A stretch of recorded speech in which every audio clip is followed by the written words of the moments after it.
كان في مرة 3 صحاب بيتمشوا في الشارع، فلقوا راجل بيحفر حفرة. فواحد منهم قال ده شكله قتل حد فبيحفر الحفرة دي علشان يدفنه. وفي واحد تاني قال لا ده ما قتلش حد، ده شكله بخيل وبيحفر الحفرة دي علشان يحوش فيها الفلوس، يعين فيها الفلوس. التالت قال لهم لا ده ممكن يكون الراجل ده بيحفر الحفرة دي علشان يعمل بئر، البئر دوت يطلع مية فيفيد الناس.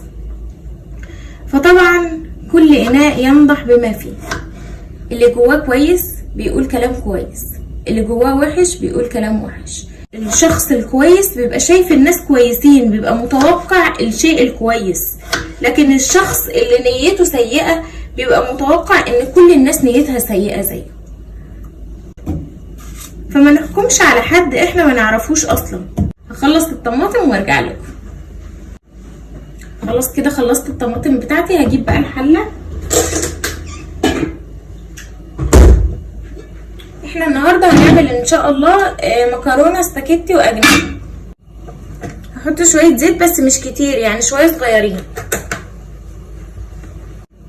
هنزل بالطماطم بتاعتي. الطريقه دي قليل قوي اللي يعرفها، او مش عارفه في حد يعرفها اصلا ولا لا، يعني دي من اختراع انا، محدش بيعملها غيري، ما شفتش اي حد بيعملها غيري. انا جربتها في مره وعجبتني فاعتمدتها خلاص. الطريقه دي حلوه جدا، جربوها في المكرونه الاسباجيتي. قولوا لي رايكم في الكومنتات لو عجبتكم او لا. رشه فلفل اسود، هحط رشه بصل بودره، هحط رشه توم بودره، نص معلقه صغيره بابريكا، هحط واحده مرقه، عايزين تستغنوا عنها عادي مفيش مشكله. بس خلاص هحط بقى الميه بتاعت المكرونه علشان تبدا ان هي تغلي. لحد ما هي تغلي هنعمل التتبيله اللي هنحطها على الاجنحه. يلا بينا.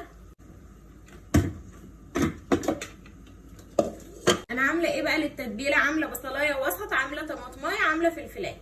الاجنحه بتاعتي اهي طبعا مغسوله كويس جدا علشان الاجنحه بيبقى فيها نسبه زفاره عاليه.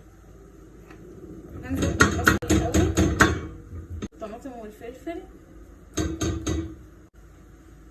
هحط بقى البهارات بتاعتي، نص معلقه صغيره توم بودره، نص معلقه صغيره بصل